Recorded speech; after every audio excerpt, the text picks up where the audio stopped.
Opening bell of the NFL Stock Exchange podcast. I'm Trevor Sikkema. That is Connor Rogers joining you guys on a Thursday edition of the show in which we get a little bit creative here. Back end of the week on Thursdays. We're all jonesing for the NFL games that are coming up during the weekend, and we've talked plenty about those. So we're giving you a little bit of a break, a creative break, as Connor and I each give you 5 prospect team pairings that we really like. Now, Connor, I kind of set this up to go any different way. There could be a little bit of wiggle room with, maybe this prospect doesn't quite get to this player.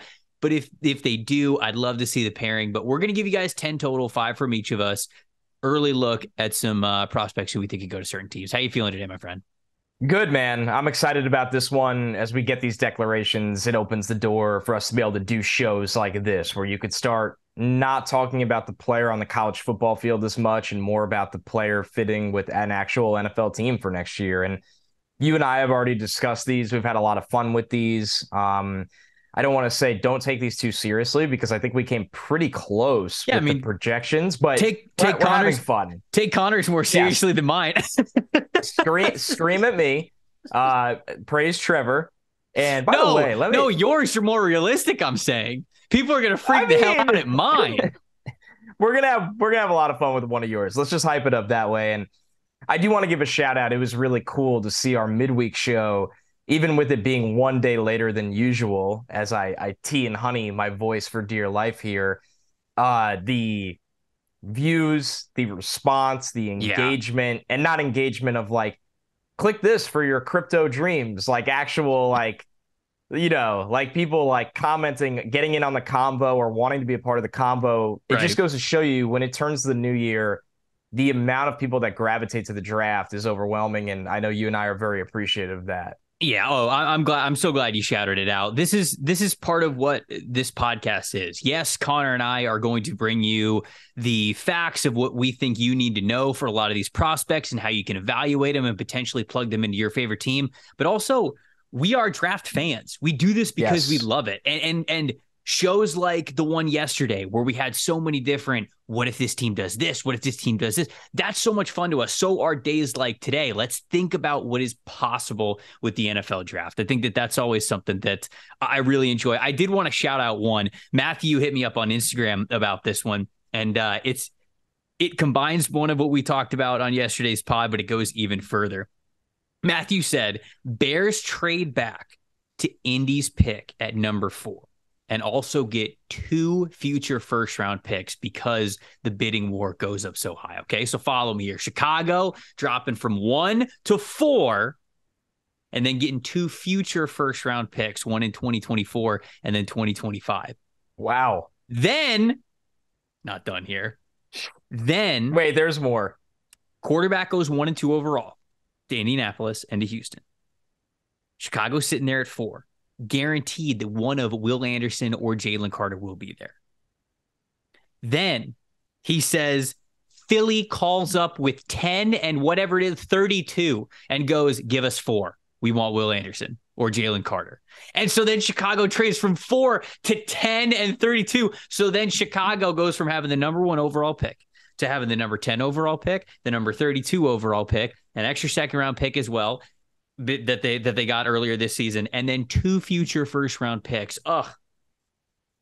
The GM, the mad scientist GM in me has a massive smile. Matthew, well done. It's unhinged, my friend, but you love to think about scenarios totally like unhinged this. In the best way. Yeah. That's amazing. I just wanted to read that one off. That and so many others were thrown out there as scenarios and comments and everything that you guys are great bringing to the table. Talk about building a war chest of draft capital if you're Chicago. You're just sitting there like Huel laying on the pile of money. It's Ryan Poles laying on a pile of draft picks. All those draft picks. Yes. Hey. And as long as he's guaranteed that he can, live out his time in Chicago as long as those draft picks are still there. So that's my question is, one, does he play himself and he doesn't get to make the picks, which is why we don't see brilliant scenarios like that ever really happen in the NFL. Although if you look back, Chris Ballard maybe should have done it because he's going on bought time in Indy. Yeah. But also the fact that the Bears are in a fascinating place, right? Because it is already year 3 next year for Justin Fields. and his rookie contract. Mm-hmm. And you do play with the fine balance of, like, I don't think anybody expects the Bears to be a legit contender next year. You'd like to see them make the jump. Like we saw the Lions, Jacksonville, and before they bottomed out, the Jets. Like those three teams went from always picking, it felt like, in the top 3 to 5 to 7+ wins this year. Mm-hmm. That's probably what the Bears are looking for next year. But you need to be careful where you push everything so far down the road and you're like, oh, shit.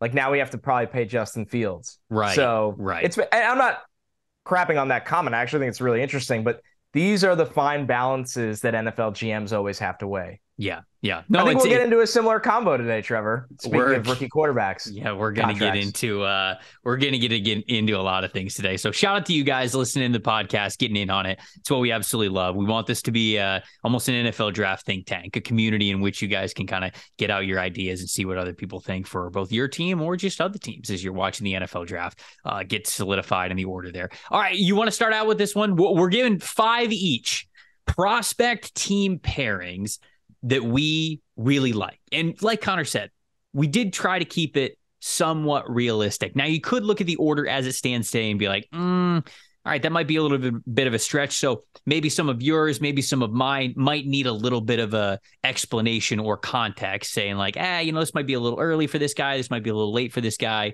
But if it happens somehow, some way, a trade up, a trade down movement, or sitting where they're at, some guys that we would love to see go to certain locations. Who is your first that you want to bring to the table here? Okay, so I wanted to do this working my way down. Mm-hmm. So I'm going to start with my only playoff team, and that is the Jacksonville Jaguars. Okay. Who I have Michael Mayer going to them. Okay. And a couple of things come to mind here, Trevor, because some people are going to look at Mayer as this luxury pick of this first round, and I just think he's more than that. I really do. Mm-hmm. Jacksonville, we don't know if they're going to bring back Evan Ingram. Totally different player. Even if they brought back Evan Ingram, there's still the door for Michael Mayer to be your inline tight end. But I look at the potential connection that Mayer and Trevor Lawrence can have in the middle of the field while getting tougher in the trenches, improving your run blocking from the tight end position. A guy that Doug Peterson loves, that versatility of guys that can play on the line, off the line.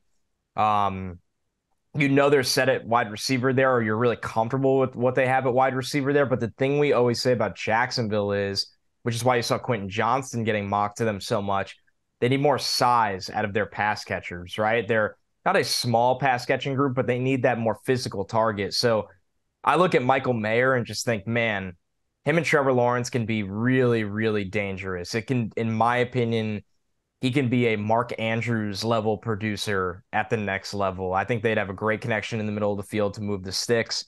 I think it would, once again, make them a tougher football team in line. And we talk about Michael Mayer's range all the time. Jacksonville's in the playoffs. So even if they lose, say they pick 21st or something, mm-hmm. I'm comfortable with that for me, what is a top 10 player in this draft class.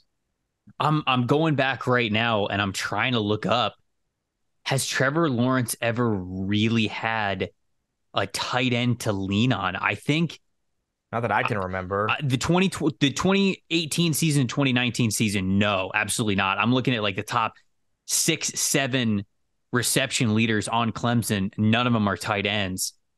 Braden Galloway is the closest thing that we have here. And this was the 2020 season when he gave 77 catches to Amari Rodgers, 53 catches to Cornell Powell, 48 catches to Travis Etienne. And then next was Braden Galloway with just 27 catches for 369 yards. So we've obviously seen a little bit of the success that Evan Ingram has had in Jacksonville. And when I say that, I don't mean to bring up context like, oh, there's no point in doing this. Trevor Lawrence has never utilized tight ends. In fact, I'm bringing up the opposite.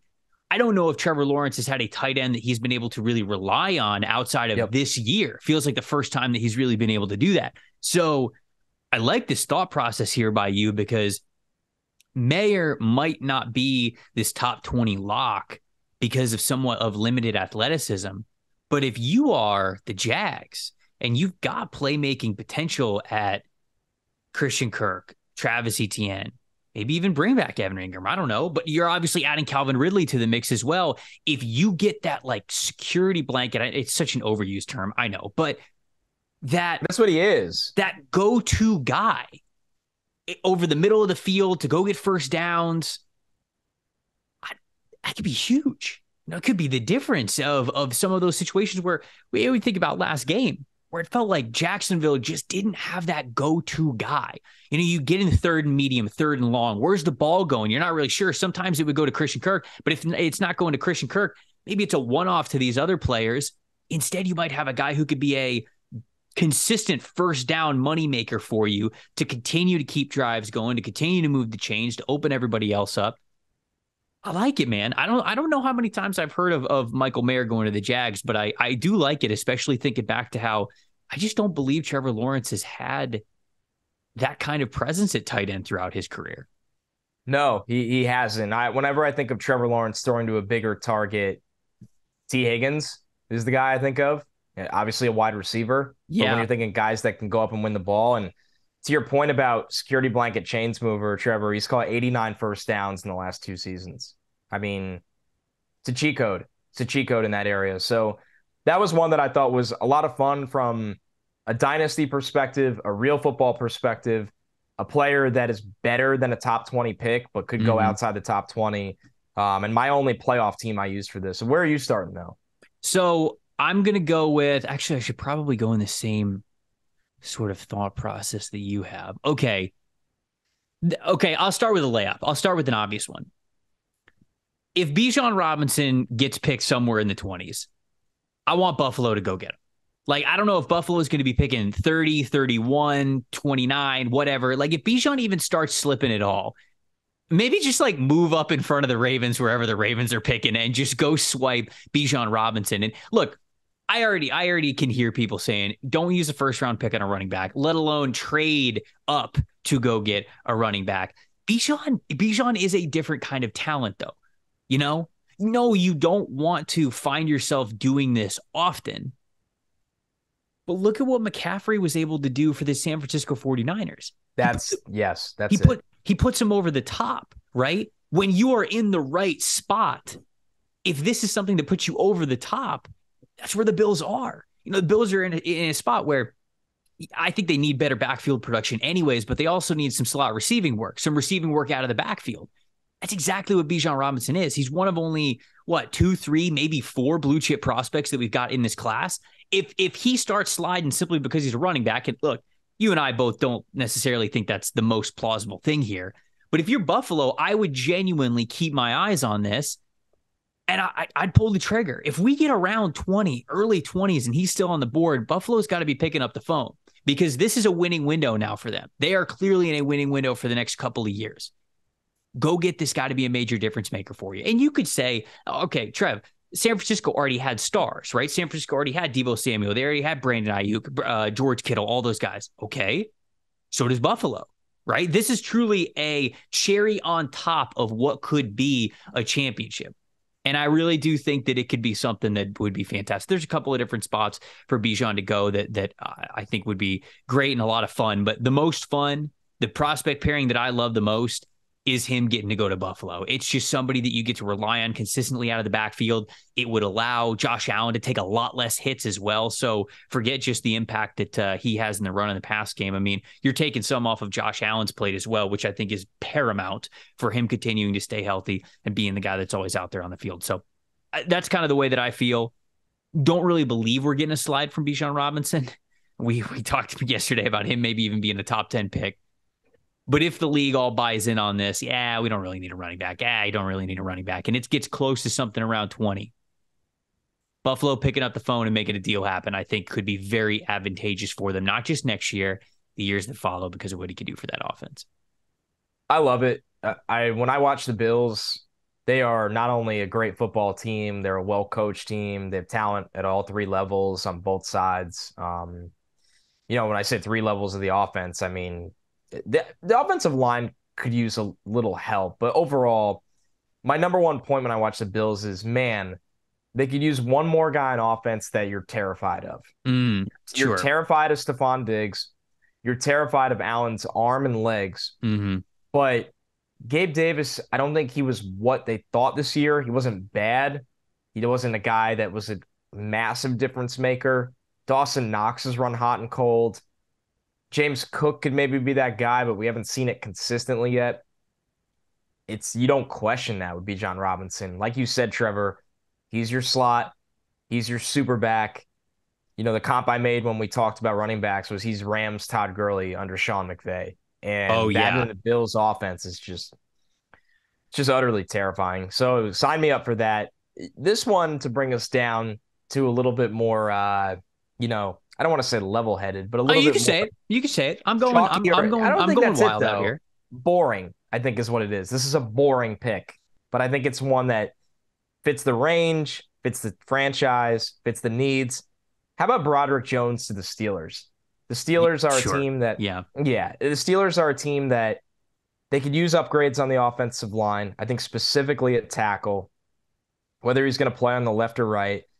And they just need to get bigger and tougher on this offensive line. And that's what I think of with Broderick Jones. And the Steelers ripped off a ton of wins at the end of the season, so they're now picking 17th. Spoiler alert, I think Skoronski and Paris Johnson are gone by the time they pick. So then I look at a guy like Broderick, who former 5-star, really has all of the tools to be a top 10 tackle in the NFL. Still has a couple technical things to clean up. Really needs to not let defenders get so much leverage under him, under his pad level. But he can get low, too. That's something I love about Broderick is, like, he's got, like, the hips are flexible, man. Like, he can spread out the base, and, like, his base is super wide. He gets the butt down low. And he's an impressive human. I agree. That's there for him. So that was it for me right here with the Steelers. It's the Kenny Pickett era going forward. George Pickens, Najee Harris. They got stars on defense. Yeah, there's a couple of things they could use on defense, but I look at getting this offensive line right, and I think that's the guy that's there. They need corner bad too, right? They do. I'm not to like nitpick the pick. I love the Broderick Jones pairing. I'm just trying to think of like options for the Steelers at 17.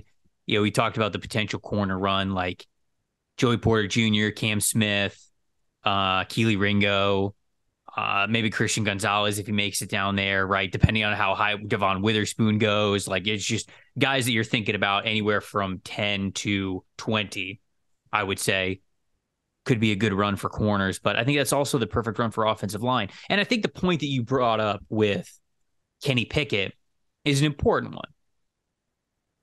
Don't let the offensive line get in the way of really screwing up a rookie contract for him. Like, if you believe in this guy, if you think this is the guy that can get you to the playoffs and can really move you forward towards a championship, which Pickett took good strides moving in that direction at the end of the year, don't let offensive line be the question mark. As much as I do think corner is a premium position, I agree with you. I think that Broderick Jones is a good one. Do you think that's probably where they look first? I feel like it has to be, right? Even though there's other needs that could be tempting for Pittsburgh, I think offensive line's got to be where they're going. Okay. Tackle and corner. Yep. All right. But if the tackles are gone, like, do they have to look at Torrance? Oh, yeah. I mean, yeah, but that's where my brain went right away. I'm looking at the Steelers. All right. I'll stick with the corner train. I'd love to get Christian Gonzalez in Seattle. Right? I'm a sucker for this becoming a reality. Seattle's draft class last year, unbelievable. This was a team that we thought were going to win 3 or 4 games. And here they are sitting in the playoffs. One, of course, because of Geno Smith and how Geno Smith has played. But in last year's draft, they found 2 starting offensive tackles. They found 2 starting cornerbacks, one of them an outside corner who has unreal potential in Tariq Woolen. And they also got themselves a athletic pass rusher in Boye Mafe and a offensive rookie of the year candidate in Kenneth Walker.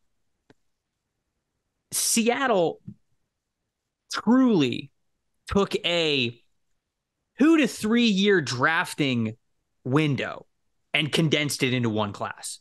For them to hit, especially at offensive tackle, right? How many starting caliber offensive tackles do teams get in a single draft? probably only one, and that's only if you use a first or second round pick on one. You're normally not getting starting caliber offensive tackles in the NFL, drafting them in the third, fourth, fifth, sixth, whatever rounds. I'm not saying it can't happen, but I'm saying the odds of it happening are very slim. Shoot, even the guys hitting at the very top are sometimes very slim. So for Seattle to have achieved that last draft, accelerate so much of what they were rebuilding on the roster, go make the secondary just an absolute strength of your team. If you get Christian Gonzalez, 6'2", 210 pounds, moves about as smooth as butter. He's going sub 4.4.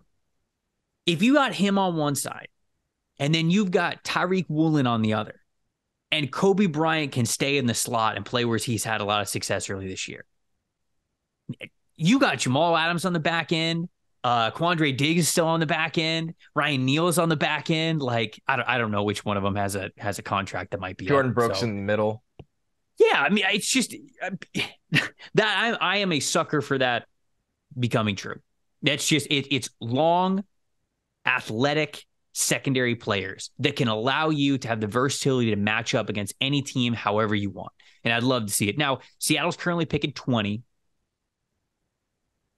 They're also picking it 6 or 5. 6. 5.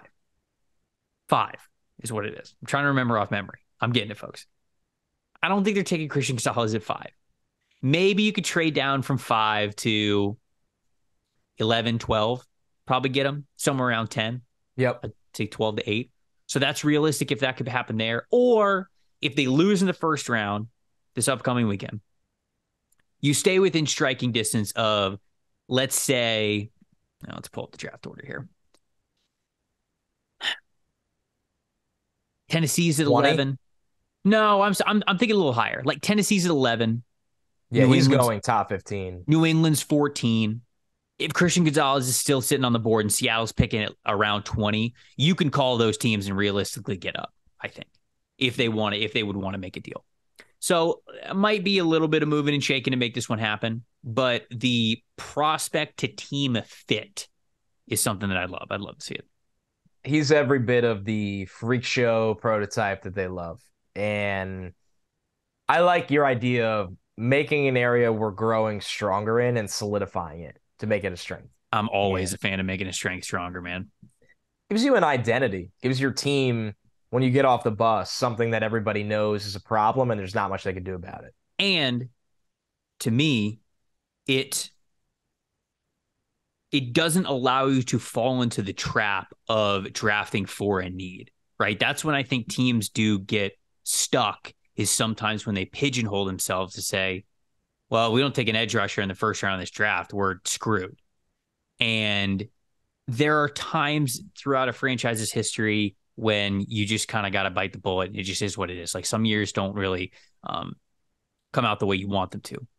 But I feel as though responsibly continuing to make a strength stronger, especially in areas that have high impact, do allow you to grow a healthy identity for your team, a healthy roster, and complement it appropriately. So that was my other one, Christian Gonzalez, the Seahawks. Speaking of building on an area that was improved in last draft, how about Jackson Smith and Jigba to the Packers here in the top 20? Yeah, so I mean, here's the deal for me. One, we don't know if Aaron Rodgers is playing quarterback. We don't know if Jordan Love is playing quarterback. What we know is they have Christian Watson, right, who showed a lot of promise the second half of the year. It kind of seemed like Allen Lazard is not optimistic about returning. Did you find that interesting? That interviews, I mean, I was a little surprised. He was like, yeah, if this is my last game, which it is. I was like, oh. Yeah, whoa. Okay. Okay. A little strange, but all right. And very out of character. I didn't know he was that mad. Neither did I. I got to interview Lazard at Radio Row a couple of years ago and talk about like the happiest, like lighthearted, you know, just like a dude that's just like, it was just like, wow, for him to do that. This isn't somebody that's pissed to be pissed all the time. I was like, what went on here? Either way, knowing that, let's assume Alan Lazard is leaving in free agency. Okay. I mean, I like Fair. the long term of Romeo Dobbs. Dobbs is a 3. Dobbs, Dubs, Dubes. Dubs. My God. And then you get into the world of you need another wide receiver, and you need a good one. Mm-hmm. Jackson, spoiler alert, Jackson Smith-Njigba was still my number 1 wide receiver in this draft. And Ooh. I know he's falling. He didn't play this year. He was hurt. That's going to hurt him. I get it. Dude, this guy has so much polish. The 2021 tape, I get 89% of those snaps were in the slot. I think he can play outside. We did that combo with Justin Jefferson, and look how that turned out. And I don't think he's Justin Jefferson. Let me make that clear. But when you get so hung up on saying a guy only played the slot in college most of the time, that's it. You got to look at the traits. And this is somebody that wins with route running to me. He's not small. He's not big, but he's not 5'8" out there. He's not 180 pounds. So he's not 6'4", 250, so he can't host the show. He's not on the stock exchange level. That is absolutely right. But yeah, I think I know they don't do it. And I know I'm just kind of, speaking to no one because Green Bay does not take wide receivers like this in the first round. But I would really like the idea of a guy like this that could be an intermediate possession machine paired with an athletic speed freak and Christian Watson for the next 5 years, no matter who is under center. His game log in 2021 is so funny. He goes, all right, so from the beginning of October in 2021, this is the year that he played, the 1,600-yard year. And it was nuts. He goes, these are receiving yards, 103, 99, 97, 240, 139, 105, 127, 347. He was a machine. While sharing targets with 2 guys that were in the front of the offensive rookie of the year race this year, Chris Olave and Garrett Wilson. And I'm pretty sure both of them pointed at him one time when they asked, like, who's the best of you 3? Just saying. And I don't agree with that, but I still think the guy's pretty damn good. That was to the Packers, right? That was the team. The Packers, who are locked in with the 15th overall pick. Yeah. Okay. All right. I have a Packers one that we're going to get to next. My Packers one is next. But before we get to that, we're talking about a lot of rookies. We're talking about a lot of pairings. I'm presenting you guys with an opportunity to get on making some money if you actually like some of these pairings. Though not the ones that we're talking about here, hypothetically. At the end of April, when the NFL draft happens, you guys can put some money on the line to say, oh, yep, love that spot. Love this dude. He is going to absolutely break out. The way you do that is with Mojo. Mojo is the all-new sports stock market that lets you invest in your favorite athletes and cash in on your passion. Sign up right now on the Apple App Store to get your first stock for free, worth up to tens of thousands of dollars if you get in early enough and you play it right. Over 300 players are currently listed on Mojo right now, so you can invest in rookies like Chris Olave, guys like Garrett Wilson, comeback players like we saw with Geno Smith, like Saquon Barkley, superstars like Patrick Mahomes, Josh Allen, Jalen Hurts, all those guys. You can make money when an underrated diamond in the rough breaks out, or you can even short sell an overrated rival if you want to make some money that way too. Prices move with every player, or every play, every game, every headline, so you guys can sell instantly anytime all year long. Mojo is live in New Jersey, so download the Mojo app right now in the Apple App Store and start turning your playmakers into moneymakers. Must be 21 years or older to use Mojo and located in the great state of New Jersey to make trades. If you got a gambling problem, help is available at 1-800-GAMBLER. Visit mojo.com for more details. Also, the NFL playoff picture is locked in, and our go-to place for wild card action is DraftKings Sportsbook, an official sports betting partner of the NFL. To kick off the road to the Super Bowl 57, new customers can bet just $5 and get $200 in free bets instantly. Plus, all new and existing customers can get a no-sweat bet each day of the wild card round this weekend. Just place any NFL bet of your choice, and if it loses, you'll get a free bet back up to $10. Action's so good, why bet anywhere else? It just became legal in Ohio. So over the last 2 weeks now, I've been loving the DraftKings Sportsbook app. It's such an easy way to get some extra skin in the game, have some fun with these NFL games. Download the DraftKings Sportsbook app right now and use the promo code PFF. And those new customers can bet $5 on the NFL this weekend and get $200 in free bets instantly. Only at DraftKings Sportsbook, promo code PFF. Minimum age and eligibility restrictions apply. See show notes for details. All right. We ready to open up this can of worms with my Packers? Let it go. Just let it rip. Do not hesitate. Do not keep it in the holster. A little stretch. Green Bay Packers at number 15. If you hated Jackson Smith and Jigba, boy, do we have something for you. Anthony Richardson. All right. Here's how it breaks down, okay? Nothing like a little cough and a laugh together. Drafting Jordan Love and getting the most out of a rookie contract for him failed. He is in the last year of his rookie deal. They don't have any, I don't think they have a 5th-year option on him. Do they? I thought when I looked it up, they didn't. Jordan Love? Yeah. Oh, absolutely. Did they claim it, though? Where is, now I'm going to have to do it live on the show. Now I'm going to look like an idiot. Here we go. My take still stands. The take still stands. I want to make that very clear.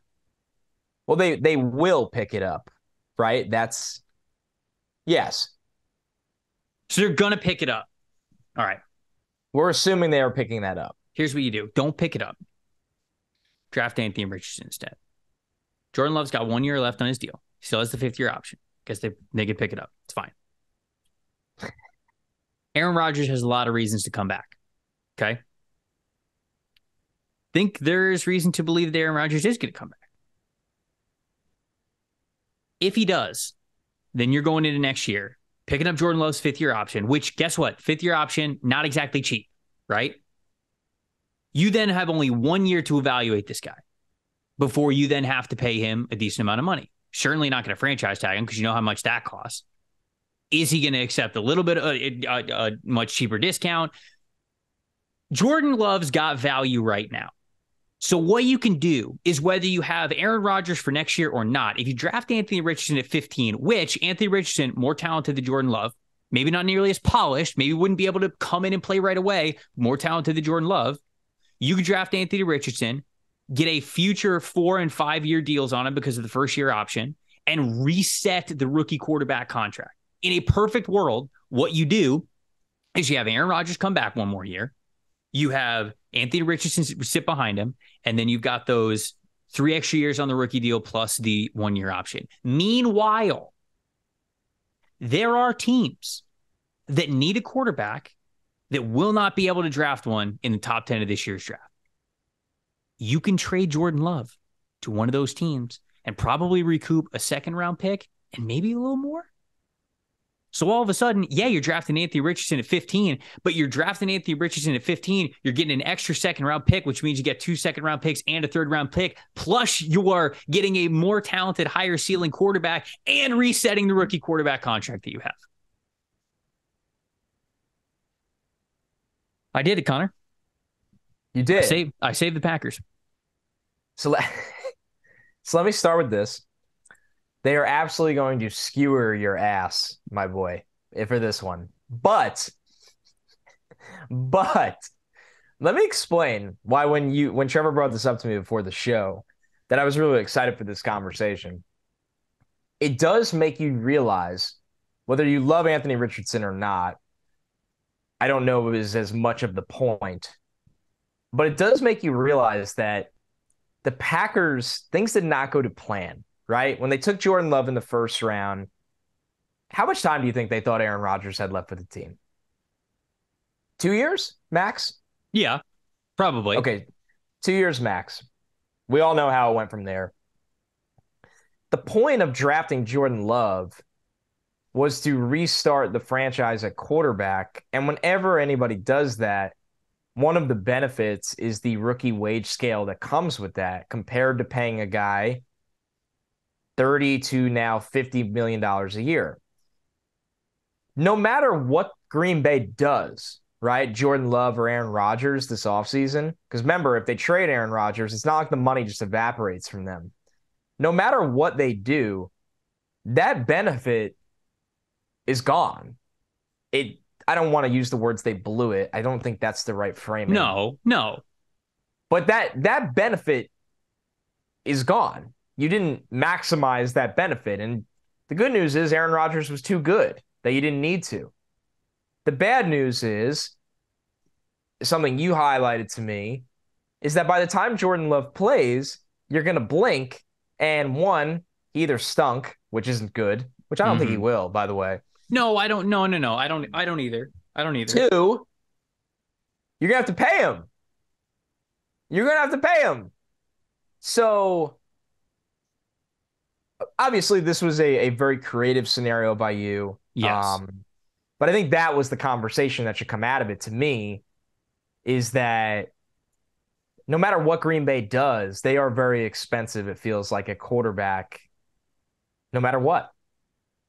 I, of course, don't ultimately think that this happens. I wanted to throw it out. No, but it's a conversation. It was a fun scenario that was kind of going around in my head, and it's an idea that I really didn't hate. So to highlight your point, hypothetically, say you're Green Bay, say you're Goody, and you evaluate the quarterbacks and you go, we think Anthony Richardson is really good. We actually think Anthony Richardson is a better prospect than how we evaluated Jordan Love. Very tough PR sell, but from a football standpoint, you trade Jordan Love, like you said. Aaron Rodgers is going to play next year. He probably is retiring after that year or 2 years. Correct. Then when Anthony Richardson's time to play, the quarterback money is mostly gone. So you are back to the point you were always trying to get to. That, I think, is the theme of your entire plan. Yeah. It was it was a mad scientist plan because the Packers are running out of time. Now, I think that Jordan Love could end up certainly be fine, right? There is a reality that exists where maybe Aaron Rodgers retires. Maybe they start Jordan Love. Maybe he looks fantastic. Whether or not they picked up the fifth-year option or not, which we think they're going to pick up the fifth-year option.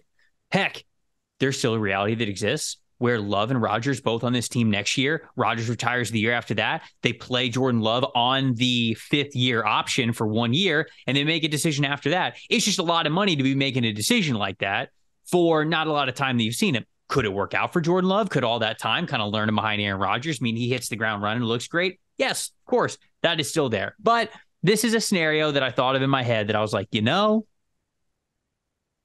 you like Anthony Richardson, like you said, if they evaluate Anthony Richardson and they go, this kid can be special. Maybe he won't be special day one, but there's a chance we could have something incredible here with Anthony Richardson. Then you could draft him at 15. You still have the time to then recoup the picks. So it's almost like I don't want to call it a pick swap, but like a quarterback pick swap. And instead you're just getting, 2 extra years, 3 extra years on a rookie deal for a player that you might find more talented. We've spent too much time on this. I'm trying to logic myself into it when people are already angrily typing in the comments. So I'm sorry, Packers fans. I know that one's a little out there, but I wanted to have some fun on this episode. So I did so here with this one. Connor, please take the heat off of me and give me your fourth one. Okay, my fourth one here is Peter Skoronski to the Titans at 11. If you listen to this show, it's probably been buried into your head how bad Dennis Daly has been this year. I will remind you one more time, now that the season's over. He allowed 12 sacks, 9 more quarterback hits, 31 hurries, 52 total pressures that amounts to. So the Titans have a tackle problem, and even if you are one of those people just, kind of praying that there's a world where Taylor Lewan is back on the salary he's coming back for, I mean, we kind of went over this on this show. It's a very complicated matter. So, with that being said, why don't you get a guy that is viewed as a pretty versatile top-tier offensive line prospect in Skoronski that is, I think, can play tackle. I think can play guard. He was recruited as a top center out of high school. Tennessee needs to get back to being reliable in the trenches. That's what this team is under Mike Vrabel. And Skoronski, to me, is the highest floor offensive lineman in the entire draft. So, I mean, and he was, by the way, we haven't talked about him yet. He was phenomenal this year. He allowed 1 sack. He rarely ever got beat. He's a great run blocker. This, to me, is just one of those. It's so easy that it really should happen in a couple months. It's just a matter of whether or not you're okay with the measurables, right?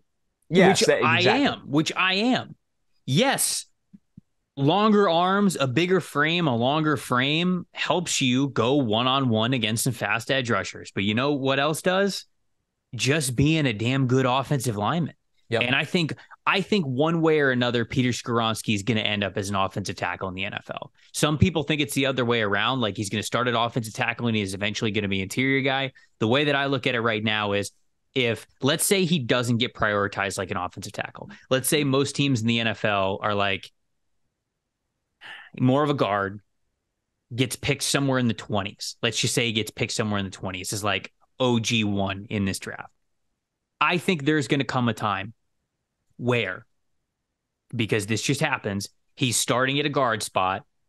Somebody ends up getting hurt on the offensive line, left tackle or right tackle. They put Skoronski at one of those spots.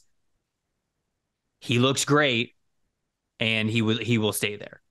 So I think that whether he is getting drafted as a tackle in the top 15 or if he gets drafted as a guard in the 20s, I feel as though his path is going to end up as an offensive tackle at some point. That's the way that's kind of how I see the Peter Skoronski conversation. His tape was just, it feels like so good, so reliable over the last 2 years. And I don't think you can give up on tape like that. If it were up to me, no, I'd start him in offensive tackle and wait for him to fail at offensive tackle before I ever thought about moving him inside. But I know some teams are very different. You know, we talked about Carolina using Brady Christensen automatically on the interior just because they're like, oh yeah, he just doesn't have the measurables we like. And it's all right. Well, and they started using him at tackle and it's like, oh, okay, he's good now. Crazy. Wow. That's wild. Dude. Jonah Williams, Rashawn Slater, like we do that. Elijah Vera-Tucker was really good at tackle this year when he had to play there. We do this combo all the time.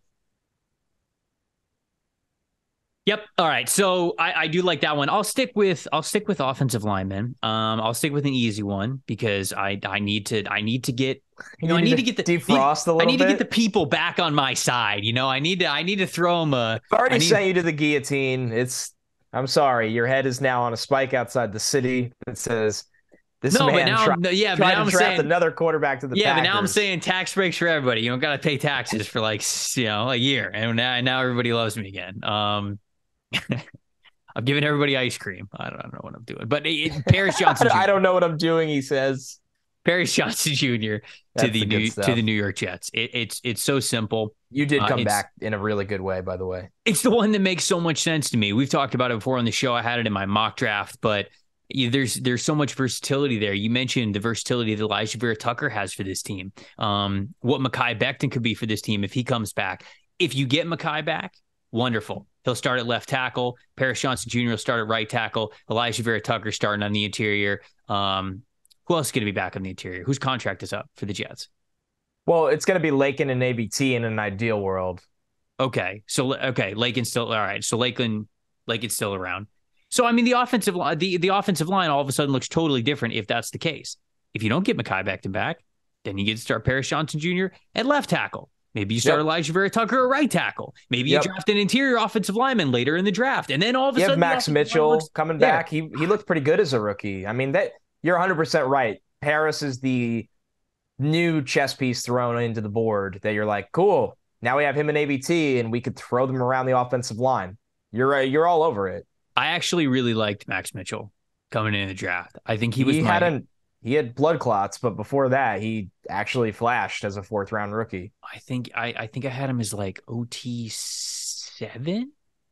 We did a mock draft where we had him right at the end of the 1st round. Yeah, I remember. Very early, very, very early. Yeah.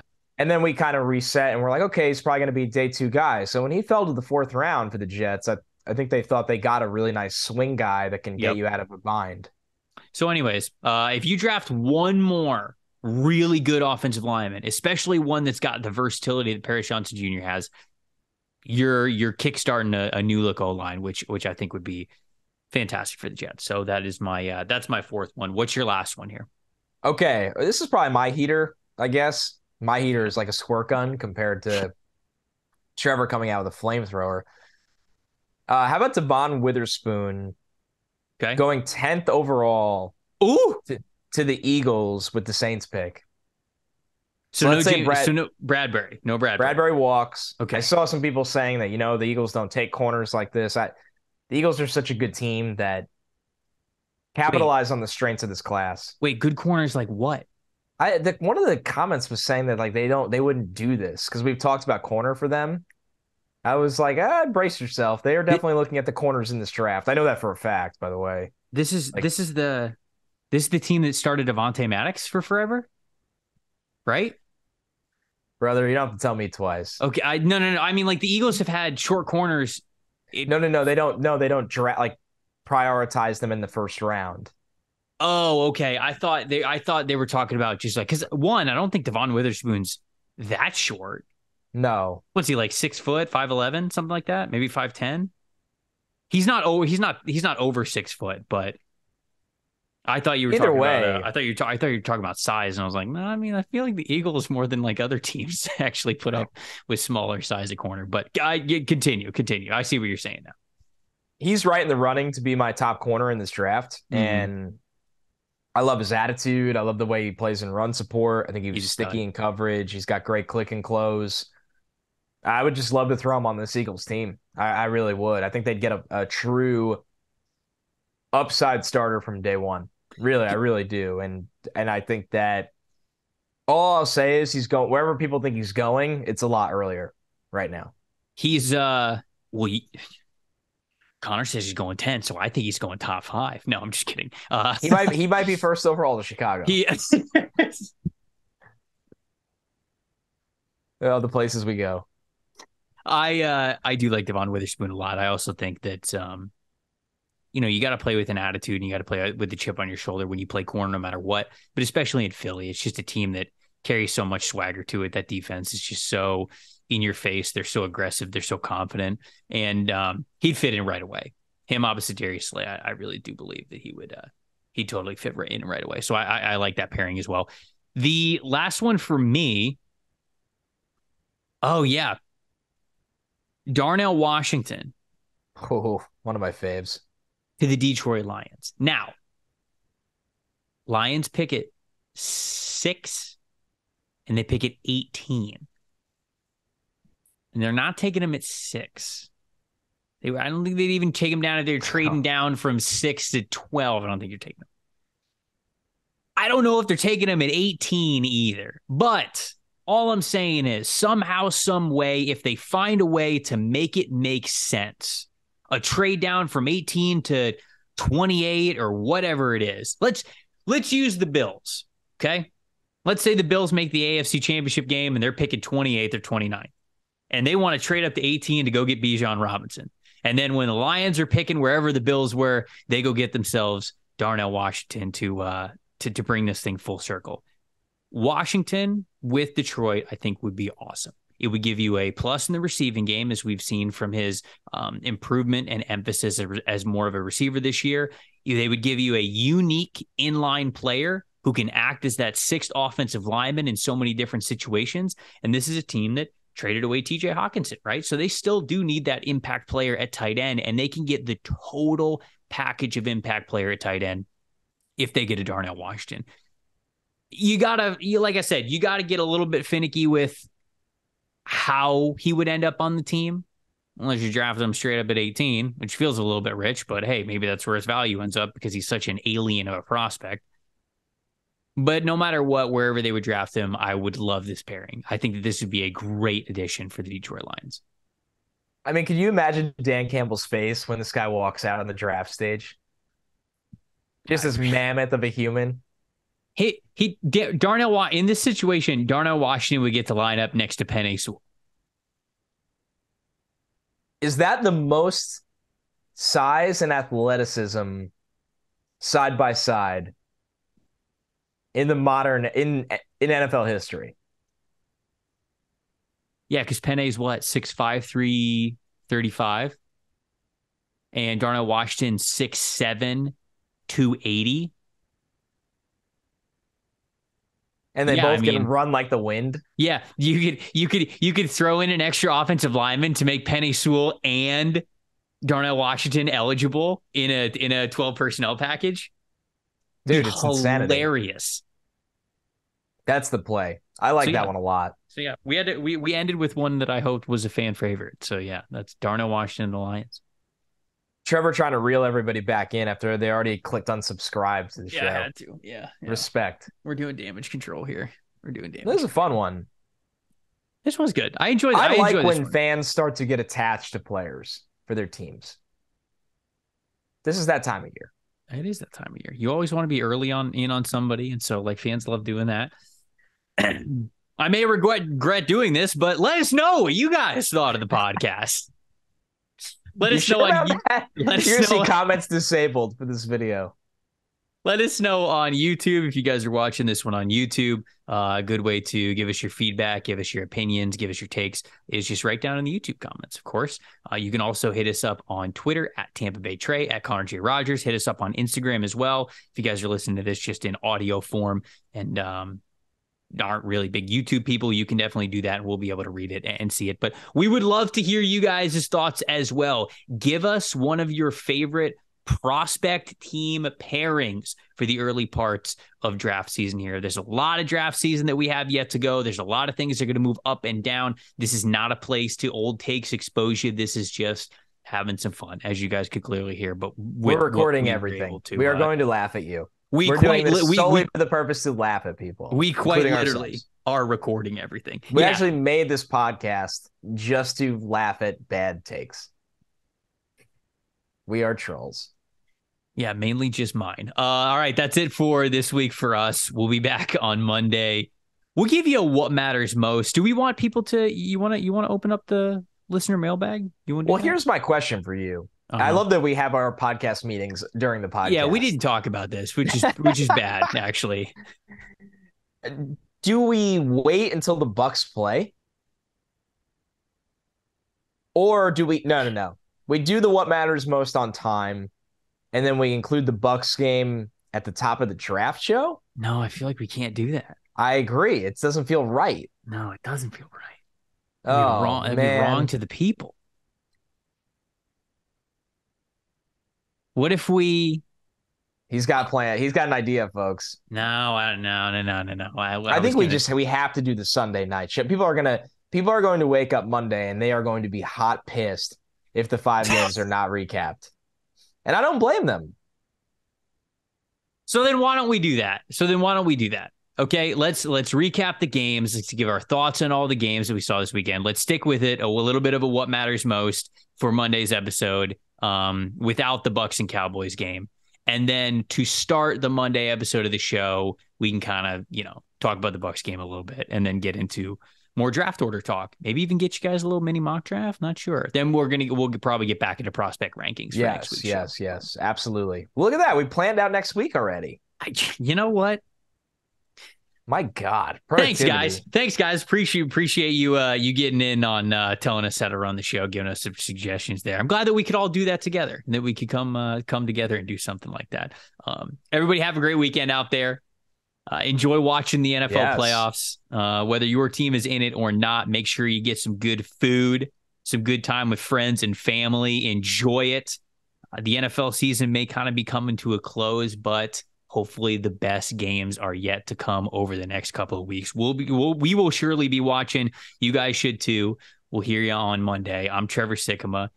With me is Connor Rogers. Thank you guys so much for watching the NFL Stock Exchange podcast. See you guys on Monday.